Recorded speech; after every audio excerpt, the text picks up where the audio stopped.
ورحمۃ اللہ وبرکاتہ نحمده ونصلي على رسوله الكريم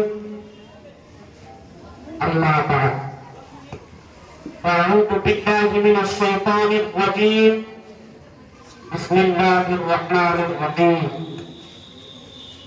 قل اللهم مالك الملك تؤتي الملك من تشاء وتنزع الملك ممن تشاء وتعز من تشاء وتذل من تشاء بيدك الخير.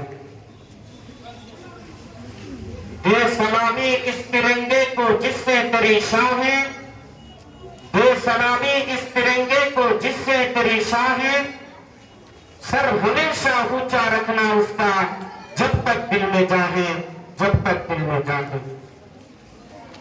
صدر ذی وقار، معزز اساتذہ اکرام، علماء باوقار، پرخلوص مہمانان عظام اور عزیز ساتھیوں،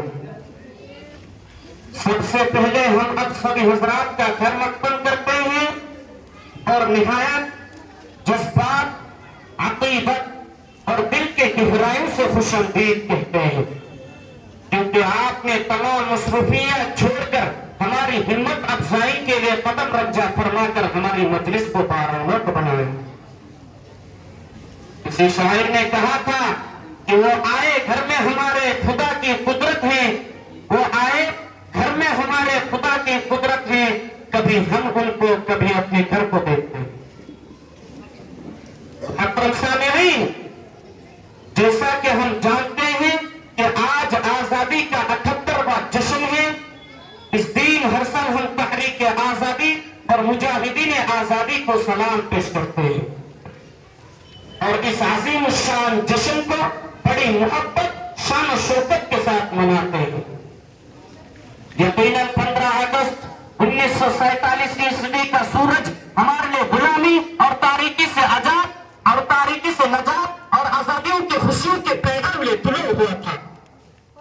محترم سامعین، لفظ آزادی سننے اور کہنے میں تو بڑا اچھا لگتا ہے، کیونکہ ہم اسی دن سے ہم اس ہندوستان میں آزادی کا سانس لے رہے ہیں اور آزادانہ زندگی گزر رہے ہیں.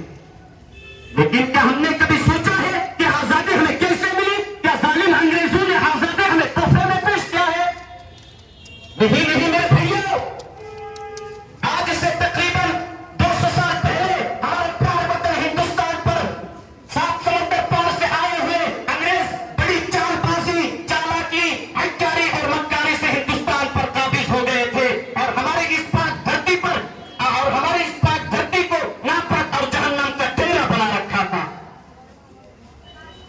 اور ہم اہل ہندوستان پر ظلم و ستم کے پہاڑ توڑ رہے تھے. چنانچہ اسی وقت دانشوروں کو احساس ہوا تو ہمارے قائدوں، رہنماؤں اور علماء نے ہندوستان کو آزاد کرنے کے لیے کیا کیا تکالیفیں برداشت کی، کتنی صعوبتیں جھیلے. ہم نے کبھی سوچا ہے؟ بالکل نہیں. محترم سامعین، چنانچہ ہمارے آقابرین نے جب انگریزوں کی ناپاک سازشوں کو جان لیا تو انہوں نے یہ ٹھان لیا کہ ہم ضرور بے ضرور اس پاک دھرتی کو ان غلیظوں سے آزاد کر کے چھوڑیں گے. تو سب سے پہلے شاہ عبد العزیز محدث دہلوی رحمۃ اللہ علیہ 1772 عیسوی میں انگریزوں کے خلاف جہاد کا فتویٰ جاری کر دیا اور قوم کو یہ باور کرایا کہ اگر آج ہم نے اس ملک کو آزاد نہیں کیا تو عنقریب یہ لوگ اس پاک دھرتی کو ناپاک بنا دیں گے اور ہمارے لیے آزادی کا ساتھ لینا حرام ہوگا.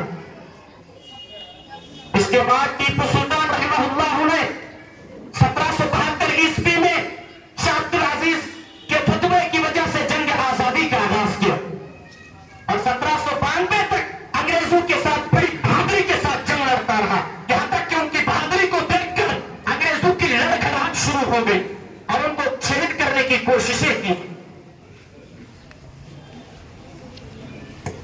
بلاخر 1999 میں ٹیپو سلطان انگریزوں کے ہاتھ شہید ہو گیا.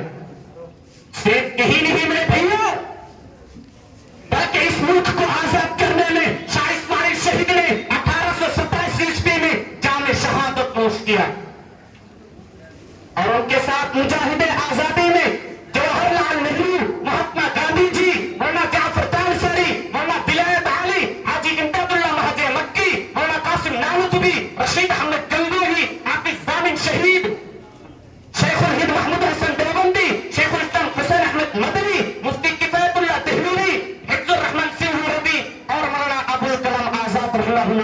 شامل تھے.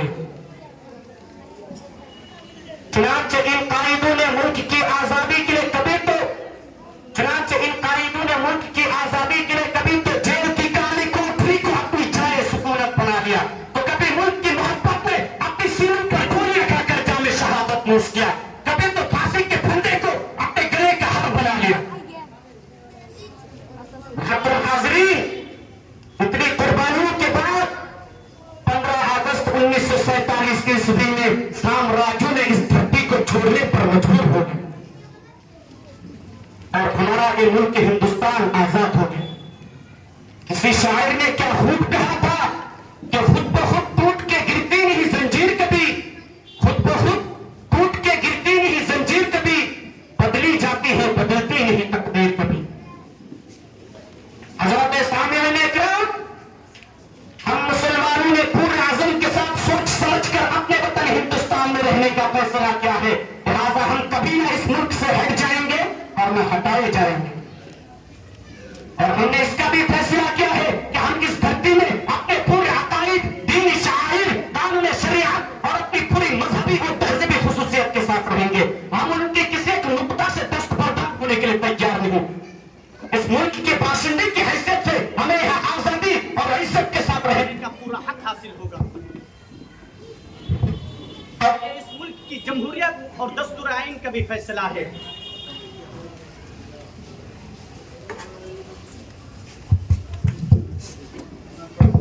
لیکن افسوس کی